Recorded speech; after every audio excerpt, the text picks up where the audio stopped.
El Evangelio cambia. El Evangelio Cambia cambia. realidades. Cambia El circunstancias. Evangelio cambia. Cambia las vidas. Para bien. Y para siempre. Para siempre. El Evangelio cambia la tristeza. y la convierte en gozo. Cambia las Las familias. comunidades. Está cambiando nuestra El nación. Evangelio Y está cambia. cambiando nuestra nación. La mayor experiencia del cambio para nuestra Venezuela. El cambio para nuestra Venezuela. El Evangelio cambia.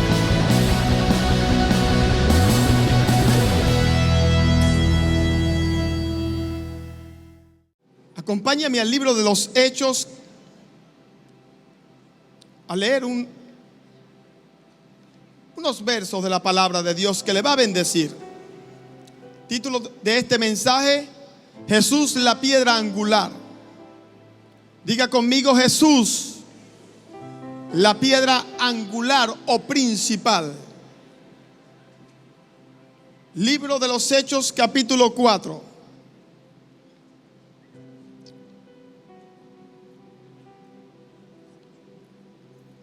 Vamos a comenzar en el verso 10. Les explico, preciosa iglesia.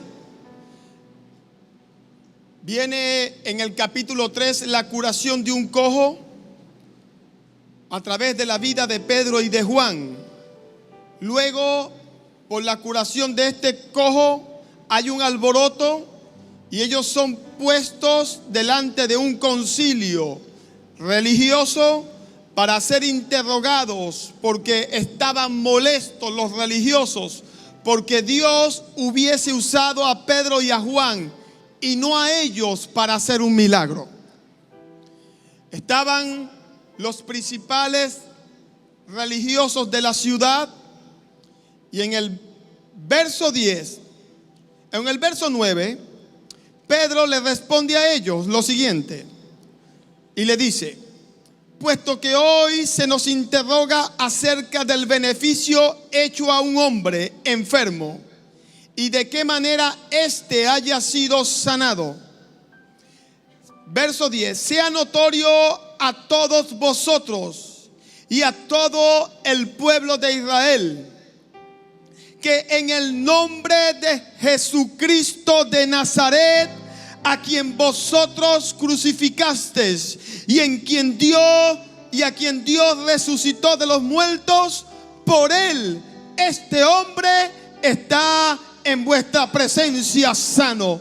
Oh, qué poderosas palabras del apóstol Pablo, dándole la gloria a Jesús por el milagro de sanidad de un hombre enfermo.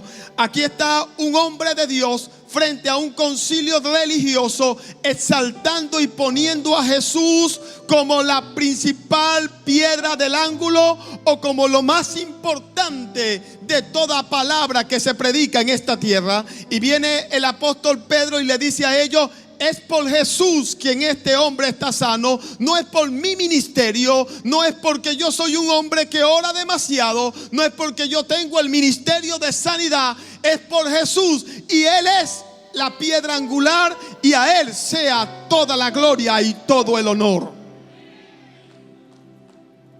En el verso 11, el apóstol Pedro dice unas palabras inspiradas por el Espíritu Santo.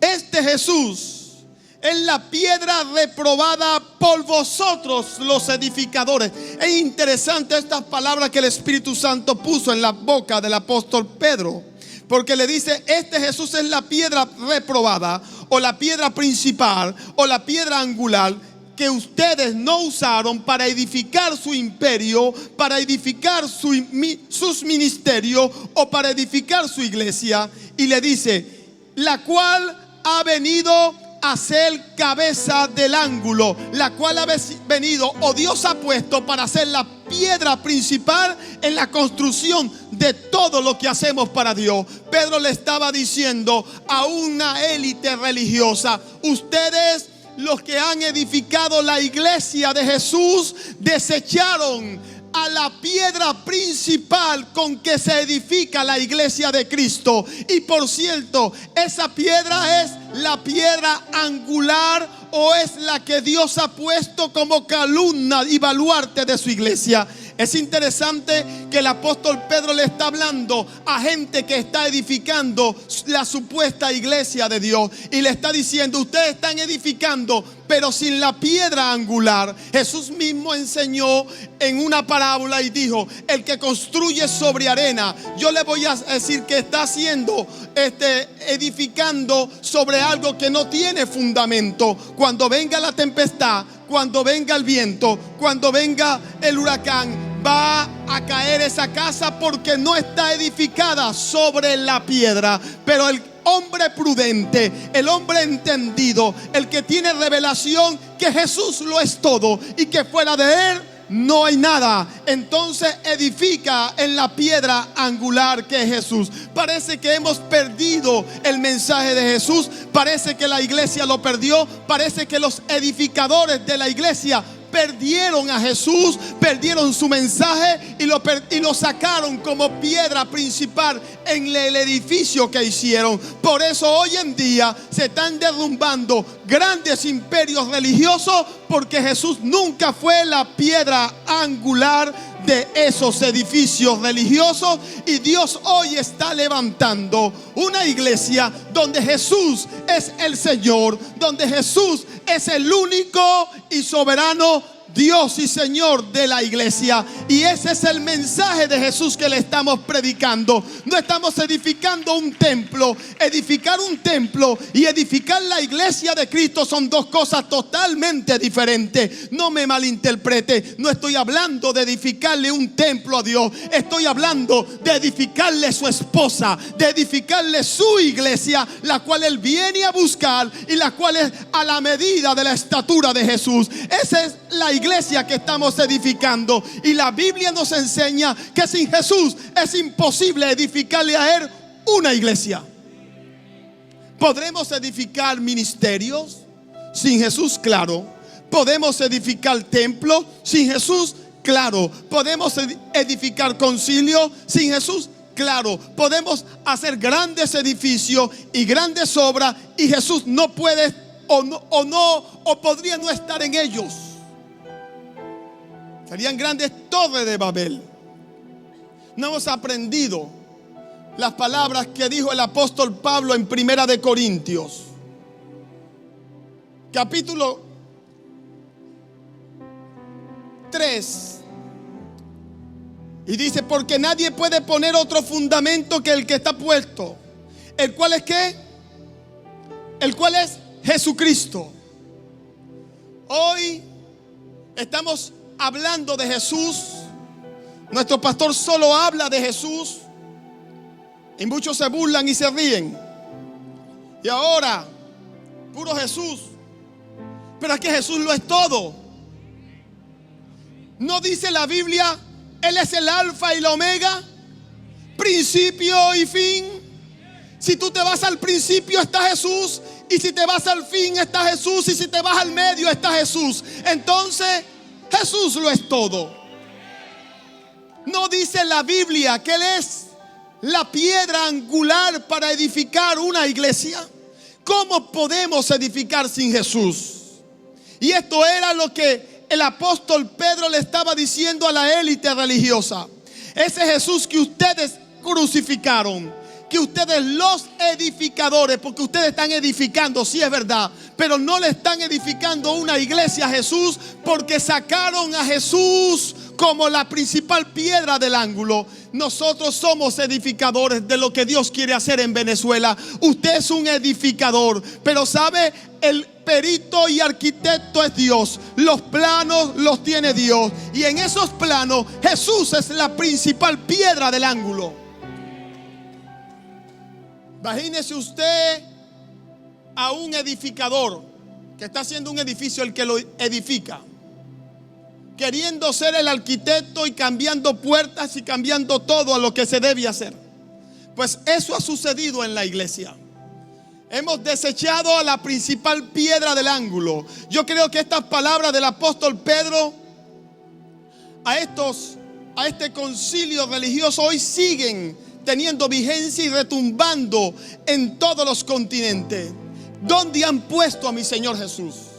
donde han puesto la principal piedra del ángulo, porque ya no es principal. Hoy se edifica sobre humanismo, hoy se edifica sobre planes humanos, hoy se edifica sobre estrategias de hombre, hoy se edifica sobre un andamiaje de cosas donde Jesús no es la principal piedra. Jesús es una piedra más de todas las que están usando, pero no la principal. La Biblia le llama la principal. No es uno más, sino la principal. Hoy, dentro de todos los temas que se predican en una iglesia, Jesús puede aparecer por allí, pero Jesús no es la piedra principal. Jesús debe ser la piedra principal en tu matrimonio, en tu hogar. Cuando vas a edificar ese negocio, Jesús debe ser la piedra principal. Cuando vas a educar tus hijos, Jesús debe ser la piedra principal. Cuando vas a encomendarte para empezar una nueva empresa, Jesús debe ser la piedra principal. En tu mensaje y en tu vocabulario, Jesús debe ser la piedra principal. No estamos predicando a Javier Bertucci, no estamos predicando a Maranata, estamos predicando a Jesús y a este crucificado como la principal piedra para edificar este país. Pero esta piedra principal fue desechada por los edificadores. Los que edificaron antes en Venezuela, los que trataron de edificar antes en este país, desecharon la principal piedra del ángulo. Pero hoy, gloria a Dios, lo vil, lo menospreciado, lo que no es, Dios los está levantando para que sean edificadores de un nuevo edificio para Dios, de una nueva iglesia para Dios. Y esto que el mundo dijo que eran torpes, que el mundo dijo que no sabían, que el mundo dijo: no, ustedes son demasiado insensatos, ustedes son demasiado pequeños, ustedes no tienen la preparación. Esto que la clase religiosa elitesca dijo que no servían, Dios los ha llamado y han visto, gloria a Dios, lo que otros no vieron, y están tomando a la piedra principal, que es Jesús, para edificar, gloria a Dios, un país y hacer algo que otras generaciones no quisieron hacer, porque desecharon a la piedra principal de los edificadores. Se llama Jesús.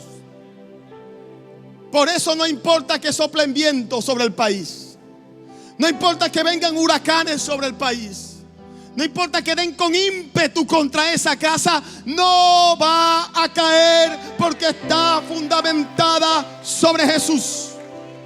Jesús es la roca inconmovible de los siglos. Cuando has edificado tu negocio sobre tus estrategias humanas, sobre tu capacidad intelectual, sobre tus estudios universitarios, déjame decirte que un viento lo puede tumbar. Pero si lo edificas en Jesús y con los principios de Jesús, nada ni nadie lo puede derribar. Porque lo que Dios levanta, ¿quién lo puede derribar? Y lo que Dios bendice, ¿quién lo puede maldecir? Yo creo que vienen tiempos de gloria para Venezuela, porque hoy estamos edificando no sobre un concilio llamado Maranata. Hoy estamos edificando no sobre un hombre llamado Javier Bertucci, no. Hoy estamos edificando sobre un nombre que es sobre todo nombre, en el cual toda rodilla se doblará en los cielos, en la tierra y aún debajo de ella. Y en ese poderoso nombre le estamos edificando a Jesús una iglesia en Venezuela. Una iglesia que no cabe en templos.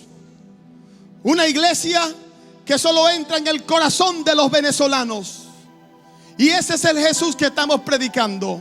No nos importa si nos dicen desbalanceados. No, ahora están desbalanceados, solo hablan de Jesús. ¿Y de quién vamos a hablar?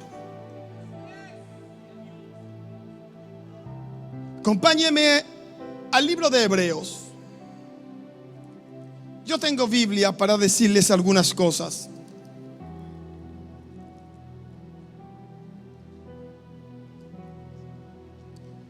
Miren lo que dice la palabra. Por eso hemos perdido la pasión.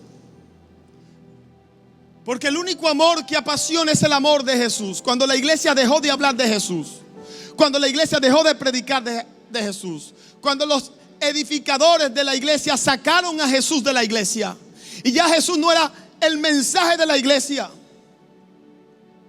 sino prosperidad, sanidad, cómo ser felices en esta tierra, cómo tener matrimonios buenos, pero sin Jesús.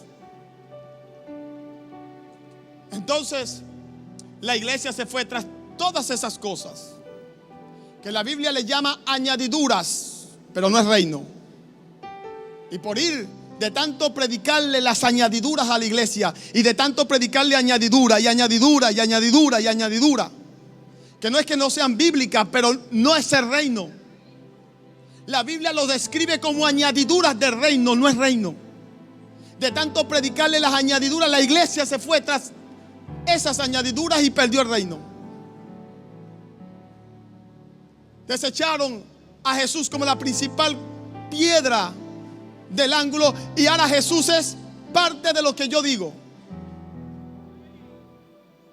Y yo no puedo entender, si la principal piedra del ángulo es Jesús, si estos discípulos de Cristo salieron hablando no de religión, no de normas, no de leyes, salieron hablando y predicando a Jesús y sanando en el nombre de Jesús. Y cuando les preguntaban y los llamaban al concilio, ¿por qué ustedes hacen eso?, hablaban de Jesús. ¿Cómo entonces podemos levantarle una iglesia a Cristo sin Cristo? No podemos. Jesús lo es todo. Él es el alfa, la omega, el principio y el fin. No podemos levantar matrimonio sin Jesús. Solo sobre técnicas humanas, sobre psicología pastoral, esas cosas pueden ayudar, pero Jesús lo es todo. Jesús va a ir más allá donde el hombre no puede ir. Jesús puede darte esperanza donde el hombre no te la da. Cuando el médico te dice no puedo hacer nada por ti, ahí Jesús puede hacer algo por ti.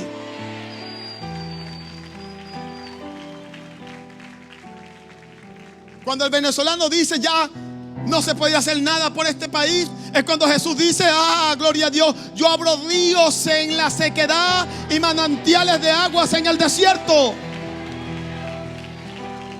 Ese es nuestro Dios. El apóstol Pablo, interesante que no anduvo con Jesús para arriba y para abajo en forma física. En los 3 años que tuvieron los demás, a él se le reveló Jesús, como se le ha revelado a esta iglesia y como se le está revelando a este país, Jesús.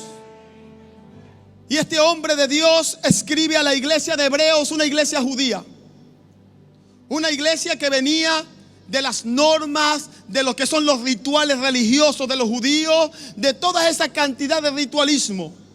Y le escribe esta carta tan preciosa en el libro de Hebreos capítulo 1. Léalo conmigo, verso 1. Y este hombre de Dios dice: Dios, habiendo hablado muchas veces y de muchas maneras en otro tiempo a los padres por los profetas.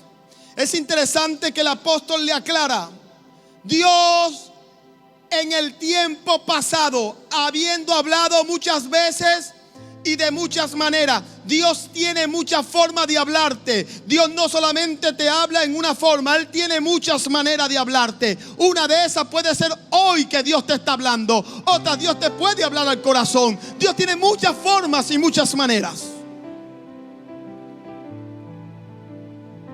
En otro tiempo, aclara, otro tiempo. ¿A quiénes? A los padres. ¿Por quiénes? Por los profetas. Le está aclarando a la iglesia, a una iglesia judía o que viene del judaísmo, que todo era Moisés. Moisés es nuestro más grande maestro. Moisés es nuestro libertador de la tierra de Egipto. Moisés es el que nos dio las leyes. Moisés es el que nos dio los rituales.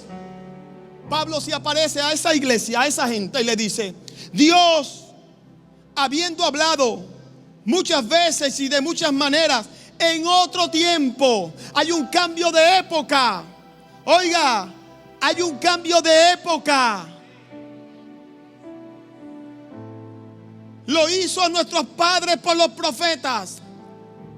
En estos postreros días nos ha hablado. ¿Por quién? Dice que en estos días Dios nos está hablando. ¿Es por quién? Por el Hijo. ¿Y quién es el Hijo? A quien constituyó Dios como heredero de todo y por quien asimismo hizo el universo. El apóstol Pablo le está dando una importancia suprema al Hijo y le está diciendo a una iglesia que viene de rituales y de seguir a Moisés y a todos los profetas, y le está diciendo: dejen de escuchar a Moisés, dejen de escuchar a Isaías, porque a ellos Dios les habló en otro tiempo, pero en este tiempo no es a Moisés a quien Dios está usando, no es a Isaías a quien Dios está usando. En este tiempo Dios ha levantado a Jesús como voz profética para este tiempo. Sigue el apóstol Pablo hablando. Es interesante porque aún la iglesia hoy en día quiere seguir escuchando sobre Jesús lo que dijo Moisés, lo que dijo Isaías. Pero pastor, mire, lo que está pasando en Venezuela, eso es causa del pecado, porque en el Antiguo Testamento, cada vez que el pueblo pecaba, Dios desataba juicio. Esto es juicio. Isaías dijo, Ezequiel dijo: oh, Dios en este tiempo no está hablando por Isaías, no está hablando por Ezequiel. En este tiempo está hablando por su Hijo Jesús. Y Jesús no vino a condenar al mundo. Jesús vino ¿a qué? A salvar. En otro tiempo sí Dios hizo juicios. En otro tiempo Dios sí destruyó naciones. Pero en este tiempo es un otro tiempo. ¿A quién Dios está hablando? ¿Por quién Dios está hablando? ¿Vas a seguir tú en esos juicios del Antiguo Testamento condenando a todo el mundo? ¿O vas a transicionar al mensaje y lenguaje de Jesús?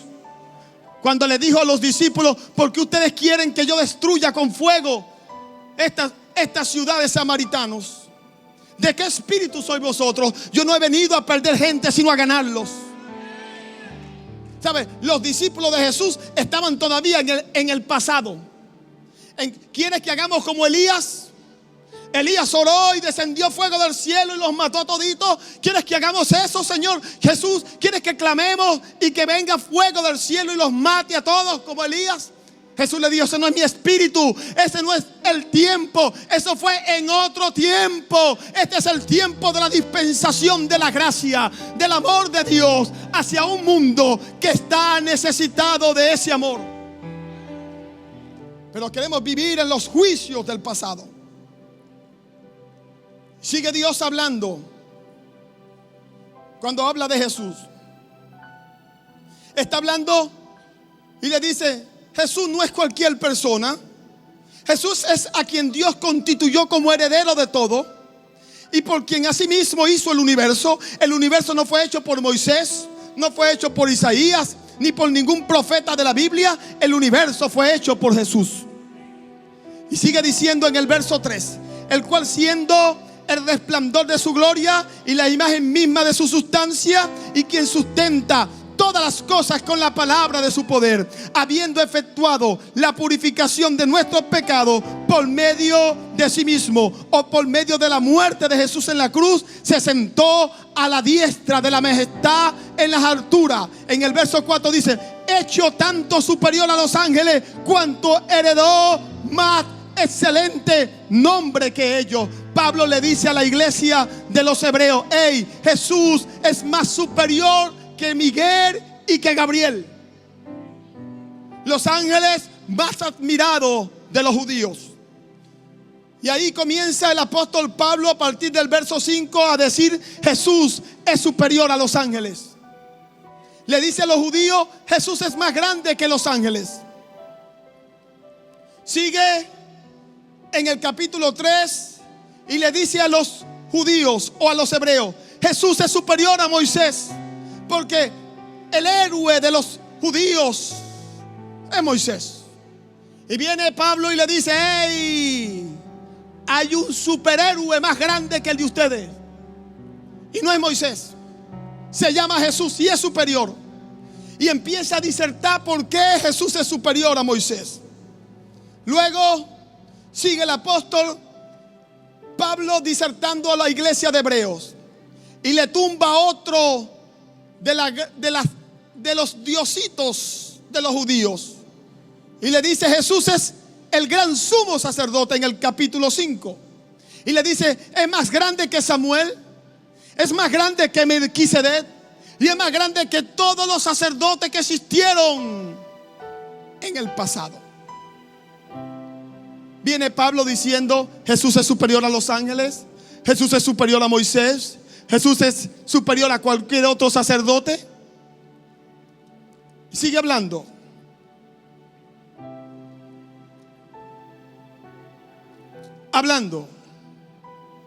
Termina en el capítulo 12 diciendo: si Jesús es superior, más grande que los ángeles, si Jesús es más grande que Moisés, si Jesús es más grande que cualquier otro sacerdote, entonces pongan los ojos en Jesús. Dejen de estar mirando lo que dijo el otro, y empiecen a escuchar lo que está diciendo Jesús.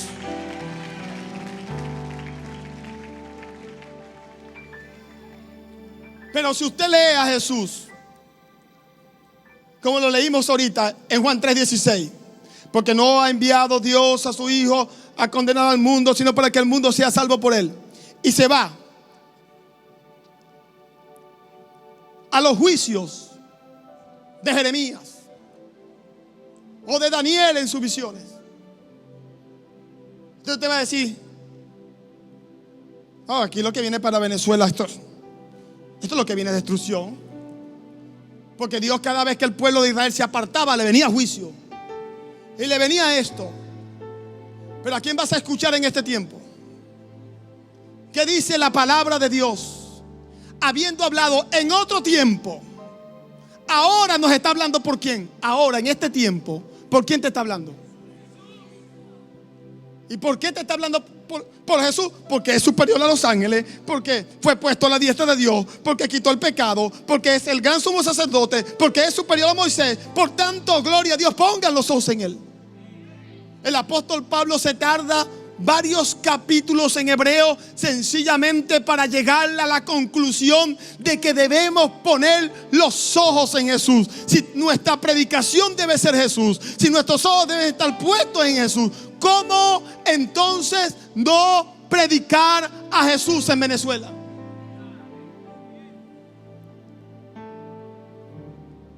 Pero es interesante que este sistema religioso critique el mensaje de Jesús. Ahora todo es Jesús, son solo Jesús. El pastor Bertucci se volvió solo Jesús. Está desbalanceado. ¿Desbalanceado? ¿Pablo estaba entonces desbalanceado? Porque Pablo está diciéndole a los hebreos en el capítulo 1 que Jesús lo es todo. Es más, en Colosenses, léalo conmigo.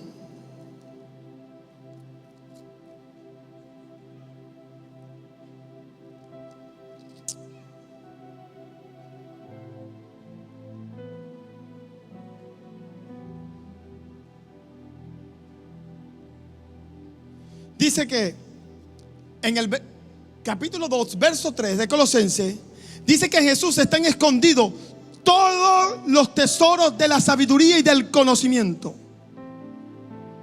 ¿En quién? Y sigue hablando de la plenitud de vida en Cristo, diciendo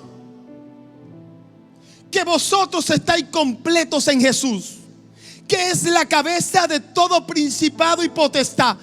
En él asimismo fuiste circuncidado. Y sigue hablando de Jesús, Jesús, Jesús, Jesús. Los apóstoles predicaron a Jesús. Los apóstoles amaron a Jesús y hablaron de Jesús. ¿De qué vamos a hablar en este tiempo? Pero hay mensajes que son amigables para la iglesia. Hay mensajes que son, como le dice Pablo a Timoteo: predica la palabra, hijo. Predica la palabra. Pero ¿cuál es la palabra que voy a predicar? Reprende, le dice. Redarguye, exhorta. Si la palabra no te reprende, no te redarguye, no te exhorta, corre de ese lugar, no es palabra de Dios. Y sigue diciéndole: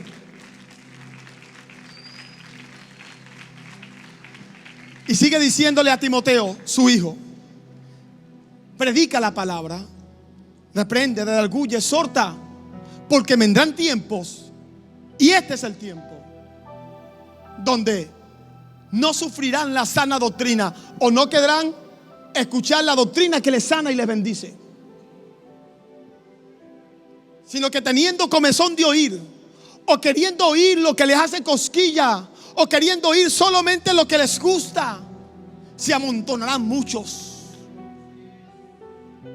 Pero tú, sé sobrio en todo, hijo Timoteo. Soporta las aflicciones por predicar este mensaje. Haz obra de evangelista. Ponte a predicar a Jesús a tiempo y fuera de tiempo. Este es el mensaje de Pablo, ya anciano, ya preparándose para partir, cuando le dice: he peleado la buena batalla, hijo. He guardado la fe. Por lo demás me está guardada o reservada la corona de vida que el Dios y Padre dará a los que le sirven. Yo quiero acabar así de esta carrera, sabiendo que no edifiqué para mí una iglesia a mi medida, a mis anchas, a mis ambiciones, sino a la medida de Jesús. Un Jesús que, como decía David, o escribió David: como el siervo clama por las corrientes de las aguas, así clama por ti, oh Dios, el alma mía. Mi alma tiene sed de ti, mi ser te anhela, en tierra seca y árida donde no hay agua. Una iglesia que tenga hambre y sed por Jesús. La gente perdió el hambre y la sed por Jesús porque le dejaron de predicar a Jesús y le empezaron a predicar de cuánta cosa hay, y la gente empezó a sentir apetito por esas cosas. Empezaron a hablarle de prosperidad y la gente sintió apetito por la prosperidad, y la iglesia se volvió materialista.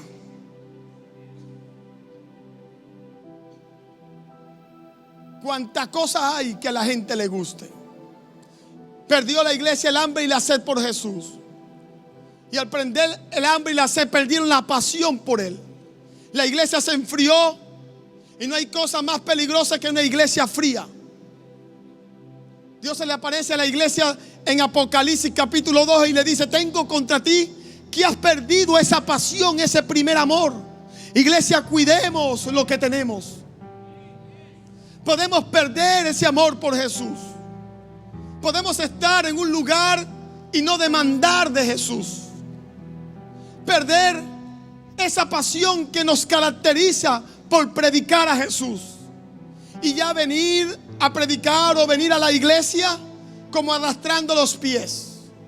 Y ya nos sentamos y ya no hay ese ardor en nuestro corazón.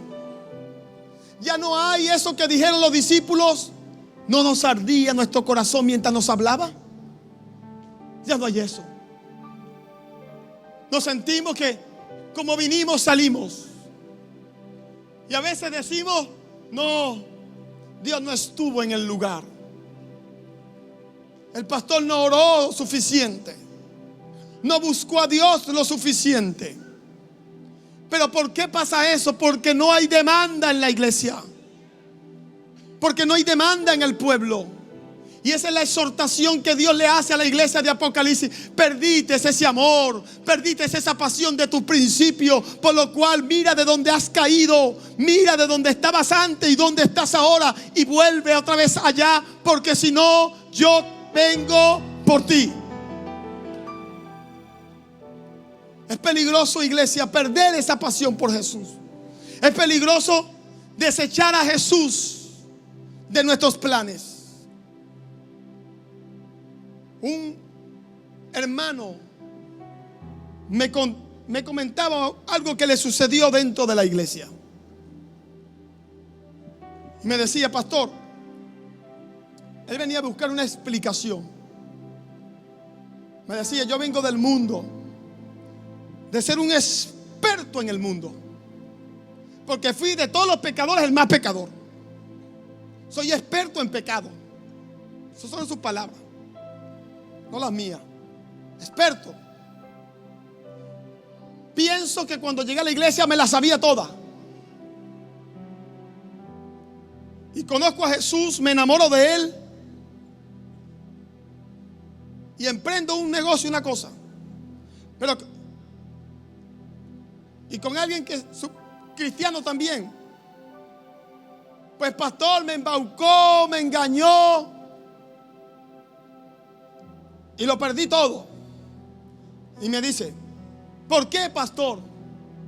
Si yo vengo a la iglesia, a la casa de Dios, si yo estoy buscando a Dios, ¿por qué me pasan estas cosas? Escuchaba a un hombre amargado, un hombre que le echaba la culpa a Jesús de sus fracasos y de sus errores. Y escuchándolo, yo dije: ¿qué voy a saber yo? ¿Por qué? Este hombre como que cree que vino un brujo. Y estoy ahí callado y orando a Dios, y el Espíritu Santo me dice: dile esto. Y vengo y le digo: ¿sabes, amado hermano? Tus mismas palabras me dijiste que te crees un experto en todo. ¿Sabes cuál es el problema? Que emprendiste algo en tu propia prudencia y le dijiste a Jesús: en esto no te necesito porque yo me la sé toda. Y sacaste la piedra angular con que se edifican negocios, con que se edifican matrimonios y con que se edifica una iglesia. Y dijiste: no te necesito, Espíritu Santo, y no te necesito, Dios, porque yo en esto me la sé toda. Yo vengo con un currículum así de experiencia y de experticia. Así que aquí yo voy a hacer este negocio y yo voy a emprender esto sin Jesús. Y solamente le voy a pedir a Jesús en la iglesia los martes orando que me ayude donde no tengo conocimiento, donde no sé. Pero como aquí me la sé, no necesito a Jesús. Es como el piloto de Fórmula 1 que cree porque es el mejor piloto puede agarrar y montarse en ese carro y emprender una carrera y no encomendarse a Dios, porque es demasiado experto en las curvas. En la próxima curva te volteas y te matas. ¿Qué dice la palabra de Dios, el sabio Salomón? No te apoyes en tu propia prudencia. Confía en Dios y Él te alumbrará. Y le dije a este hombre: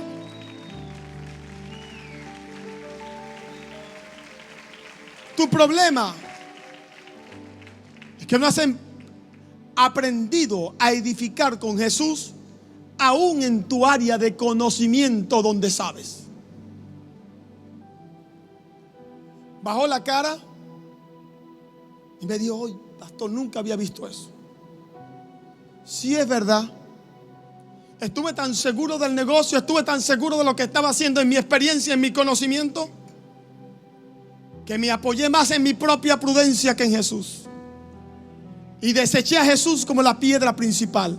Jesús sí estuvo ahí, sí lo incluí, pero no fue la piedra principal. ¿Qué es la piedra principal? Tú puedes decir: no, sí, yo a Jesús lo tomo en cuenta en mi matrimonio porque yo de vez en cuando oro y nombro a Jesús por allí. No, eso no es que Jesús sea la piedra principal de tu matrimonio. La piedra principal en tu matrimonio es cuando Jesús lo es todo en tu vida. Cuando tú no haces nada y no emprendes nada, sino oras a Él y si Él no te dirige. Cuando tú en tu matrimonio no le expresas palabras a tu esposa de lo que vienen de tus emociones o de tu rabia, sino de las palabras de Jesús. Eso es tener a Jesús como piedra principal. Cuando antes de tomar una decisión para ver que van a estudiar tus hijos en la universidad, vas y te encomiendas a Jesús y le pides a Jesús dirección. Y cuando tu familia te pregunta: ¿qué vas a hacer? Estoy orando. Estoy orando. Esperen hasta que Jesús me dé dirección. Y mientras Jesús no me dé dirección, no tengo respuesta. Eso es tener a Jesús como la piedra principal del ángulo. Mi hija Rachel estuvo por mucho tiempo diciendo: papá, quiero estudiar esto, ya me gradué de bachiller, estoy por graduarme, quiero estudiar esto, quiero estudiar esto. Y yo: hija, déjeme orar, vamos a orar, vamos a preguntarle a Jesús. Pero es que a mí me gusta esto. Pero es que no se trata de lo que nos guste, sino de qué quiere Él. ¿Qué quiere Él? ¿Qué le gusta a Él? Todo es una iglesia sensual. Una iglesia que vamos a hacer una encuesta aquí a la iglesia. ¿Qué quiere la gente que le predique? ¿Qué quiere la gente que se cante? ¿Qué es lo que quiere la gente? ¿Cómo se va a decorar esto y cómo se va a hacer todo? Vamos a preguntarle a la gente para agradar a la gente.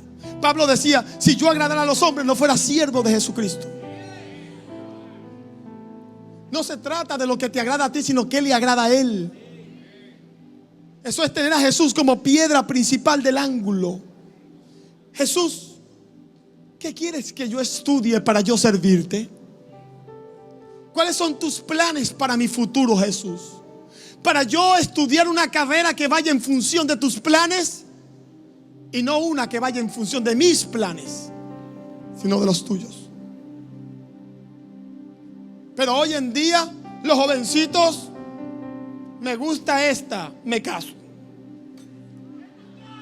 Y es Jesús la piedra principal. Y después, Jesús bendíceme. Jesús no bendice lo que Él no hace. No bendice lo que Él no hace. Jesús debe ser la piedra principal del ángulo. La piedra principal del ángulo. ¿Quién tomó la decisión por esa muchacha? Tus ojos. Los deseos de los ojos, los deseos de la carne, la vanagloria de la vida. Pero no la tomó Jesús. A Jesús lo hicimos a un lado. A Jesús, ahí no te necesito. Ahí necesito mi vista. Yo veo a Adán y a Eva en una relación tan diferente a la nuestra hoy. La iglesia debe de dejar ser visual, sentimental y almática para ser la iglesia de Cristo. La iglesia de Cristo. La iglesia que no anda por vista sino por fe. La iglesia que no anda por emociones sino por convicciones. La iglesia que camina en la palabra de Dios, que es lámpara a tus pies y lumbrera a tu camino. Tenemos que dejar de ser sensuales, de hablar por lo que siento, de hacer lo que siento. Ay, pero yo no siento de Dios hacer esto. Pero yo estoy cansado de oír eso en los cristianos. Ay, pastor, pero yo no siento de Dios. Pastor, pero yo no siento de Dios. ¿Y por qué andamos? ¿Andamos por sentimientos o andamos por convicciones? Jesús no sentía ir a la cruz. No sentía ir a la cruz en el Getsemaní y era la voluntad de Dios. Así que hay cosas que tú no vas a sentir, pero que son la voluntad de Dios. Vaya y hágala. Vaya y hágala.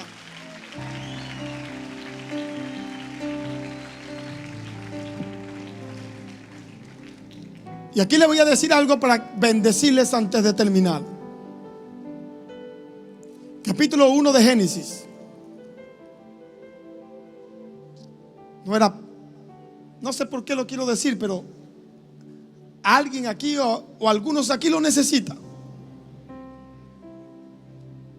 Lo estaba leyendo en estos días y usted sabe que de la abundancia del corazón habla la boca, está ahí. Pero no está en mis planes decirlo, pero alguien debe necesitarlo. Dios crea, y ponga atención que le va a bendecir esto. Dios crea en el capítulo 1 de Génesis los animales, las aves, los peces.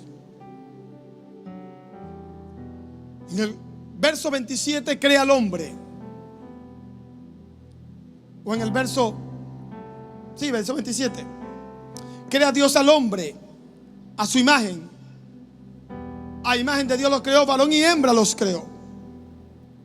Dios había creado los animales, eran su creación o son su creación, pero no son hechos a la imagen y semejanza de Dios. ¿Sabe lo que implica semejanza? Lo que traduce esa palabra, traduce forma de ser. Dios te creó a ti y a mí para que tuviéramos una forma de ser, unos hechos, unas obras que se parezcan a Dios. Creó a Adán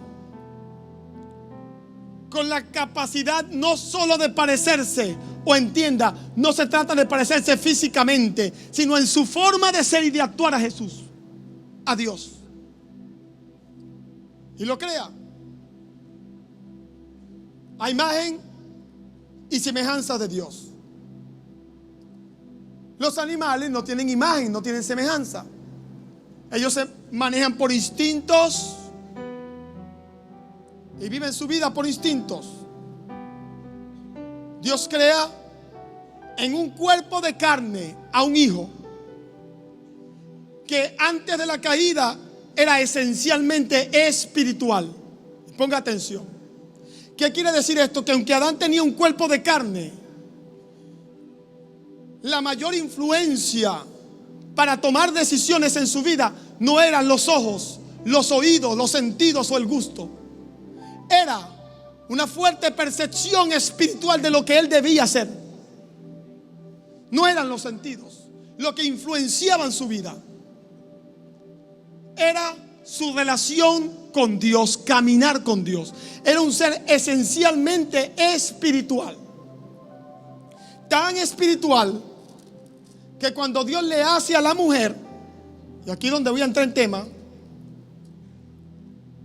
y se la presenta, Adán dice: oh, esto es carne de mi carne y sangre y hueso de mis huesos. ¿Qué está diciendo Adán con esas expresiones? Está diciendo, cuando la ve, oh, lo que yo sienta, el dolor de ella es mi dolor, carne de mi carne, hueso de mis huesos. Su alegría es mi alegría, su sufrimiento es mi sufrimiento. Eso es lo que está diciendo, iglesia. Carne de mi carne, hueso de mis huesos. Adán la amó con un amor tan espiritual que decía: lo que ella sufra, yo lo voy a sufrir. Lo que a ella le duela, a mí me va a doler. Lo que a ella le alegre, a mí me va a alegrar. Hoy en día el amor es individualista. Ese carne de mi carne, hueso de mis huesos no existe. Porque cuando Adán pecó, ya todo cambió. Ya dejó de ser un ser en un cuerpo de carne netamente espiritual, no gobernado por los sentidos. Ahora los sentidos tomaron una importancia cuando pecó. El sentido de la vista, el sentido del gusto, el sentido del deseo tomó una influencia más grande que la espiritual. Y ya no era influenciado en sus decisiones por lo espiritual, sino por lo que veo, por lo que oigo, por lo que me gusta. Y ahí donde el ser humano se volvió egoísta. Y entonces, si Adán hubiese estado en este momento caído, cuando Dios le presenta a Eva, ¿tú sabes lo que hubiese hecho? Cuando la ve, no dice carne de mi carne, hueso de mis huesos. Lo primero que la ve y dice: oh, está explotadísima, Señor.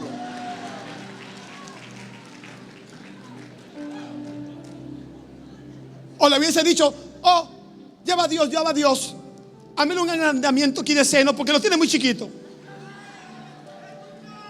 Pero él no dijo eso.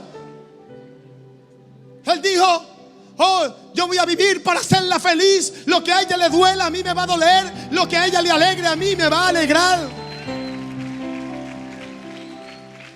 Y es interesante que Adán, que Dios, después que peca, dice la Biblia que estaban ambos desnudos y no se avergonzaban. ¿Qué quiere decir esto? Que el sentido de la vista no era una influencia para él como principal influencia. Era una percepción espiritual. Pero cuando pecó, se avergonzó. Ya el sentido de la vista era más importante que la percepción espiritual. Y dice la Biblia que Dios los vistió. Y ponga atención a esto, muchachita y señorita. Dice la Biblia que Dios los vistió cuando pecaron. Los vistió porque sentían vergüenza.